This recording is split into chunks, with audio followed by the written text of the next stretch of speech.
Road salt is one of the simplest tools we use in winter, but the science behind it is surprisingly effective. Salt works by mixing with water on the roads and creating a salty brine that has a lower freezing point than pure water. The process, called freezing point depression, keeps ice from forming as easily.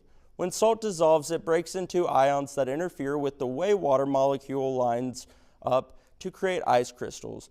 Instead of solid, slippery sheets of ice, you get a slush that's much easier for tires to grip. Cities often apply salt before a storm to prevent snow and ice from bonding to the pavement. It makes plowing faster and keeps roads in better shape during the early hours of a winter event. But salt has its limit, as ordinary rock salt starts losing effectiveness when temperatures drop below about 15 degrees. Below that threshold, crews often rely on alternative de-icers and sand for traction.